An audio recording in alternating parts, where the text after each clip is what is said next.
बिस्मिल्लाहिर्रहमानिर्रहीम अस्सलाम वालेकुम। Today we are going to start exercise 1.5 और एमसीक्यूज के लिए बहुत इंपॉर्टेंट है। और एमसीक्यूज बहुत इंपॉर्टेंट है क्योंकि आप जानते हैं कि अब 40% आपके एग्जाम्स में एमसीक्यूज शामिल होंगे और 33% पासिंग है, यानी कि एमसीक्यूज ही आपको पास करवाएंगे। और ये जो सवाल इस वक्त आपके सामने बोर्ड पर मौजूद हैं ये बहुत अहम है रिगार्डिंग मल्टीपल चॉइस क्वेश्चंस। तो यहाँ पर सबसे पहला सवाल, right the following complex numbers in the form of a plus iota b। आप जानते हैं, हम पहले डिस्कस कर चुके कि complex number is the combination of real numbers and imaginary numbers.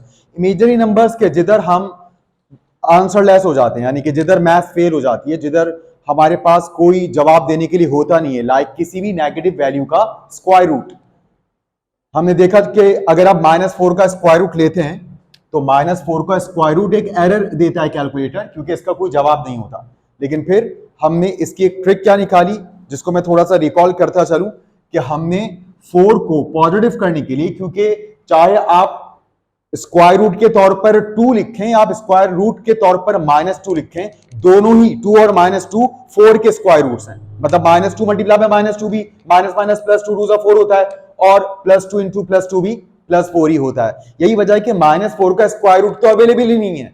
तो अगर आप अभी कैलकुलेटर पर -4 का स्क्वायर रूट कैलकुलेट करें तो आपको एरर मिलेगा, और कैलकुलेटर कहेगा कि अपने दिमाग का एरर निकालें, आप मुझे ठीक से इस्तेमाल नहीं कर रहे, आप मुझसे सही सवाल नहीं कर रहे, राइट।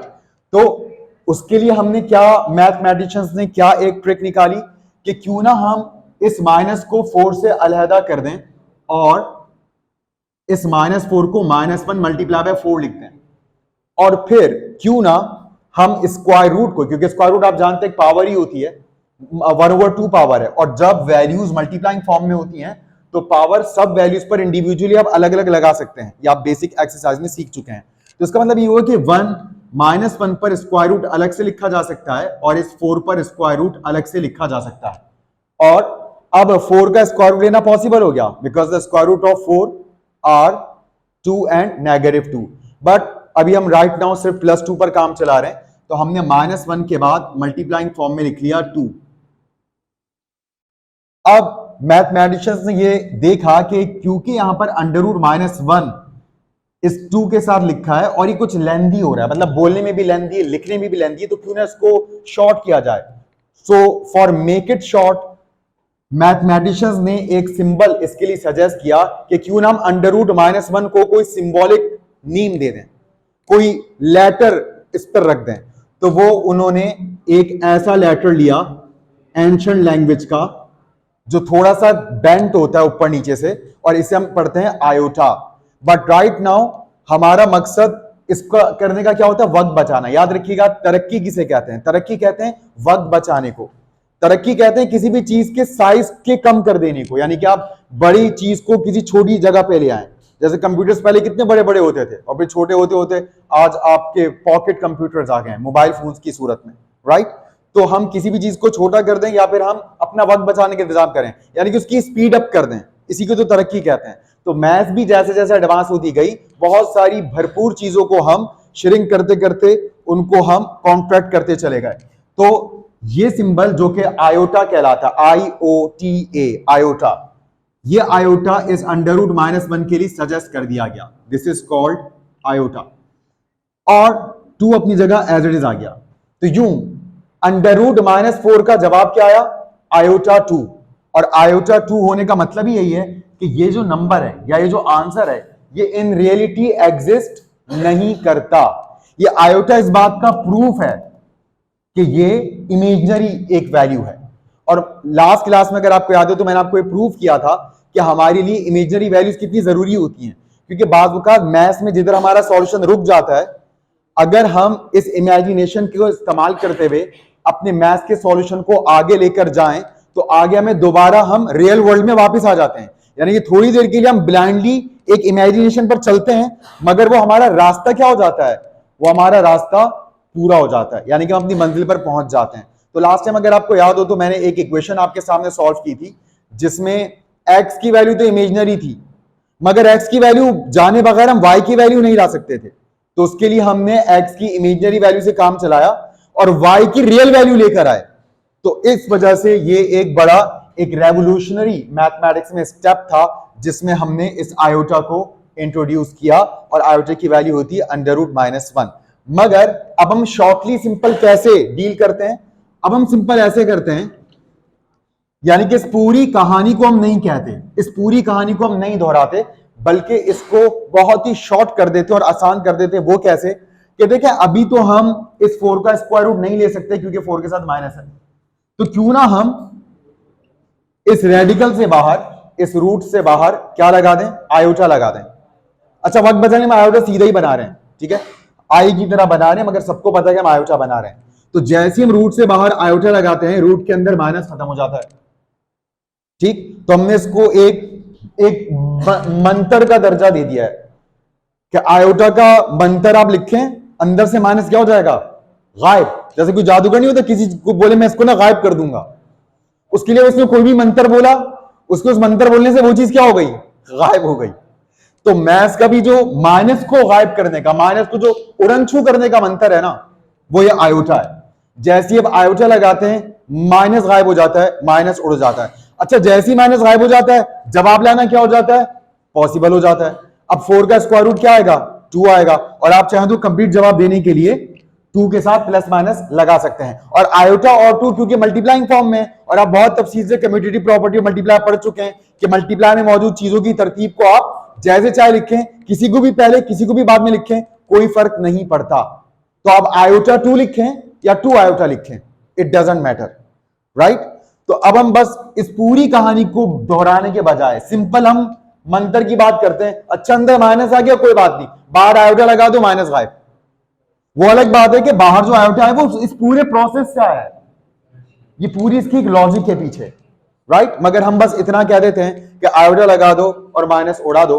तो बहरहाल ये हमारे पास इस वक्त एक इमेजिनरी नंबर आप देख रहे हैं, राइट। अच्छा, अब आए पहले सवाल पर। ये थोड़ा सा रिकॉल था जो हमने किया। पहले सवाल में कहते हैं right the following complex numbers in the form of a plus iota b। आप जानते हैं कॉम्प्लेक्स नंबर्स को लिखने के 2 तरीके होते हैं। एक तो ये है, अब इसमें कोई कहे कि इसमें रियल पार्ट किधर है, तो आपके ये रहा real part, 0 plus minus iota 2, मतलब रियल पार्ट नहीं था तो मतलब 0 था, राइट। तो अगर कोई कहे कि नहीं भाई आप कॉम्प्लेक्स नंबर की फॉर्म में लिखो, तो याद रखिएगा किसी भी वैल्यू को कॉम्प्लेक्स नंबर की फॉर्म में लिखने के लिए आपको रियल पार्ट भी बताना पड़ता है और इमेजिनरी पार्ट भी बताना पड़ता है। अब अगर कॉम्प्लेक्स नंबर में इमेजिनरी पार्ट तो है मगर रियल पार्ट नहीं है, तो आपको बताना पड़ेगा कि रियल पार्ट 0 है। और अगर किसी कॉम्प्लेक्स नंबर की फॉर्म में इमेजिनरी पार्ट है ही नहीं, कोई इमेजिनरी नंबर है ही नहीं, the whole value is real, क्योंकि आप जानते हैं complex number includes imaginary numbers as well as real numbers. यानी कि कॉम्प्लेक्स नंबर एक ऐसा नंबर्स का सिस्टम है जिसमें पूरी कायनात के जितने भी नंबर्स हो सकते हैं वो सब शामिल हैं, चाहे वो रियल हो या चाहे वो अनरियल हूं। अनरियल मतलब इमेजिनरी हूं। तो कॉम्प्लेक्स नंबर तो एक पूरा फुल पैक है, एक कंप्लीट पैक है, ठीक। इसमें सब शामिल है, सारे रियल नंबर्स भी इसमें आते हैं, सारे इमेजिनरी नंबर्स भी इसमें आते हैं। और फिर आपने जितने भी रैशनल, इररेशनल, इस तरह की जो भी आपने नंबर्स पढ़े हैं, फ्रैक्शंस, डेसिमल्स, वो सब के सब रियल पढ़े हैं। ये तो अब आप फर्स्ट टाइम आके 9th क्लास में इमेजिनरी पढ़ रहे हैं। तो इसको लिखने के 2 तरीके होते हैं। एक तो ये तरीका है जिसमें हम एडिशन, सब्ट्रैक्शन, ऑपरेशनल फॉर्म में इसको लिख रहे हैं, और दूसरा तरीका क्या है कि हम इसी को ऑर्डर्ड पेयर के तौर पे लिखें। ऑर्डर्ड पेयर के तौर पे लिखने का क्या तरीका होता है? ऑर्डर्ड पेयर, जिस तरह नाम से जाहिर है, ऑर्डर मतलब खास तरतीब, ऑर्डर पेयर, पेयर जोड़ा, किसका जोड़ा? इस जोड़े में 2 लोग हैं, एक रियल है और एक इमेजिनरी है।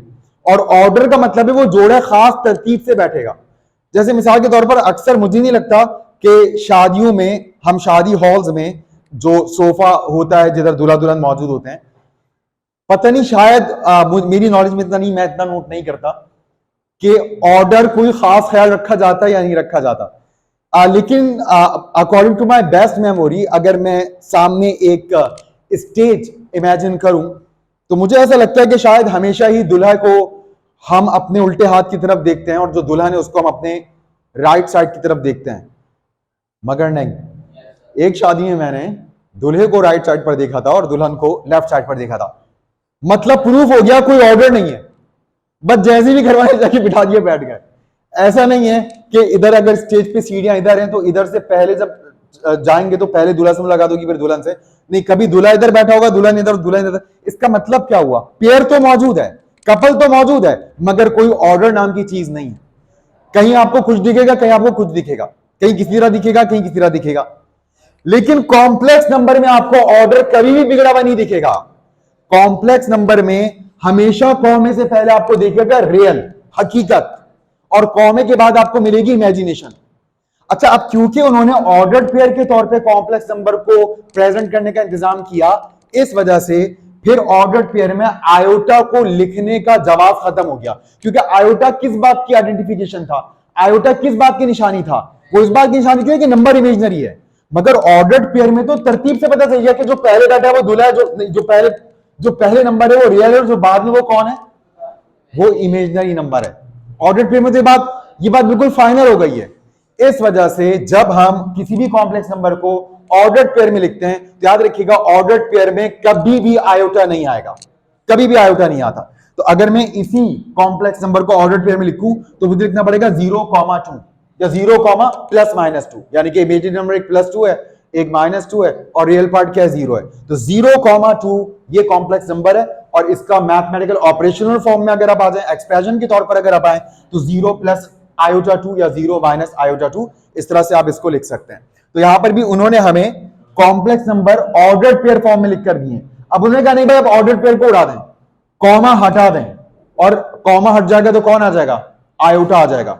यानी कि समझ जाए कॉमा और आयोटा एक दूसरे की सौतन है, ये एक साथ नहीं हो सकती। अगर कॉमा होगा ना तो आयोटा नहीं होगा, और जब आयोटा होगा ना तो कभी भी कॉमा नहीं होगा। इन दोनों को हम एक दूसरे से हमेशा छुपा के रखते हैं, हमेशा, ये बात ध्यान में रखिएगा। तो यहां पर अब जब आप इसको वापस एक्सप्रेशंस में लेकर आ रहे हैं तो हम देख सकते हैं कि रियल पार्ट 1 है जबकि इमेजिनरी पार्ट 2 है। तो इस बार क्योंकि 2 कॉमे के बाद तो नहीं लिखा गया, तो तरतीब तो अब ऑर्डर तो खत्म हो गया है। अब ऑर्डर खत्म हो गया तो यहां पर अभी कोई देखकर ही नहीं बता सकता कि रियल पार्ट क्या और इमेजिनरी पार्ट क्या है, क्योंकि जब आप प्लस माइनस फॉर्म में लिखते हैं कोई पाबंदी नहीं है, कोई रिस्ट्रिक्शंस नहीं है कि आप किसी खास तरतीब से लिखें, कुछ भी हो सकता है। पहले इमेजिनरी बाद में रियल, पहले रियल बाद में इमेजिनरी हो सकता है, मगर अब पहचान के लिए कौन आएगा, अब आयोटा आएगा। तो हम देख सकते हैं सेकंड कंपोनेंट क्योंकि इमेजिनरी होता है इसलिए इसके साथ आयोटा आएगा। तो आप इसको 1+2 आयोटा भी लिख सकते हैं और 1+i2 भी लिख सकते हैं। लेकिन क्योंकि देखिए उन्होंने सवाल में कहा आप इस फॉर्म में लिखें, तो चले हम उनकी जिद पूरी कर लेते हैं, हम इसको 2 आयोटा लिखने के बजाय कैसे लिख लेते हैं, i2 लिख लेते हैं। अदरवाइज नंबर नहीं काटेंगे, घबराने की बात नहीं, इन्हीं सर ने चेंज किया तो हमें भी शायद ऐसे लिखना पड़ेगा। बल्कि आपने बुक के पीछे देखे उन्होंने शायद 1+2 आयोटा ही लिखा हुआ है, इस तरह नहीं लिखा हुआ, ठीक है। लेकिन मैंने क्या कहा, ज्यादा बेहतर क्या होता है, सवाल को अच्छे से फॉलो करें, बात चेक करने वाला नोट करता है कि आपने सवाल को बहुत ध्यान से फॉलो किया है, राइट। अच्छा अब यहां पर आ जाए, ये क्या हो जाएगा, -3 प्लस आयोटा 4 या 4 आयोटा। तो ये हमारे पास आंसर्स आ गए, ठीक है। ये हमने इस फॉर्म में लिख ली है, ये ऊपर जगह कम थी तो मैं ऊपर हेडिंग डालने के बजाय मैंने यहां ऐसे लिख लिया है। आप बाकी तमाम पार्ट ऐसी कर लीजिएगा, कोई ना हो पाए तो मुझे बताएगा, नेक्स्ट क्लास में इंशाल्लाह करते हैं। अब आ जाए सेकंड पार्ट में, कह रहे पहचानो कि रियल पार्ट कौन सा है और इमेजिनरी पार्ट कौन सा है। तो हमें पता है अगर कॉम्प्लेक्स नंबर ऑर्डर्ड पेयर में लिख कर दिया गया तो कॉमे से पहले रियल है और कॉमे के बाद इमेजिनरी है, और अगर ऑर्डर्ड पेयर से हटाकर लिख कर दिया गया तो जिसके साथ आयोटा है वो इमेजिनरी है, और जो आयोटा के बगैर है वो जो भी है वो रियल है। तो यहां पर अब हम देखते हैं, इधर अगर आप देखें तो 1 है रियल, जबकि इमेजिनरी पार्ट क्या है, 2 है। अच्छा बहुत लोग इमेजिनरी पार्ट में 2 आयोटा लिख देते हैं, तो देखिए जवाब में अब आयोटा लिखने की जरूरत नहीं है। ऊपर आपने एक बार हेडिंग डाली हुई इमेजिनरी पार्ट, तो इमेजिनरी पार्ट का मतलब है आयोटा के साथ लिखा हुआ नंबर, ठीक। तो बस 2 लिख देना काफी है। यानी कि आप ये कहें कि 2 आयोटा, या आप ये कहें कि 2 इज अ इमेजिनरी नंबर, आपने ये दोनों एक ही बातें कही है। ये बिल्कुल ऐसी हो गया अगर आप यहां कोई 2 आयोटा लिख दे, तो जैसे बाजू का छोटे बच्चे हमारे कहते हैं कि आबे जमजम का पानी, तो या तो आप आबे जमजम कह रहे हैं या फिर आप जमजम का पानी कह रहे हैं, क्योंकि आब खुद पानी है। आप मतलब जब हम वर्ड आप कहते हैं तो हम पानी कहते हैं, ठीक है। तो अगर हम उर्दू तर्जुमा करें आबे जमजम के पानी का, तो हम कह रहे हैं पानी जमजम का पानी, मतलब पानी का पानी। तो पानी का पानी तो कुछ नहीं होता, ठीक है। तो यहां पर जो इमेजिनरी पार्ट है हमारे पास, जब हम कह रहे हैं इमेजिनरी पार्ट 2 है, तो फिर हमें कहने की जरूरत है कि इमेजिनरी पार्ट 2 आयोटा है, क्योंकि आयोटा फिर हम कहना चाह रहे हैं इमेजिनरी है, ठीक। तो डबल डबल कहने की जरूरत नहीं है। अच्छा अब आ जाए यहां पर, यहां रियल पार्ट क्या है, -5, जबकि इमेजिनरी पार्ट क्या है, 6। यहां पर अगर आप देखें तो रियल पार्ट क्या है, -3/4।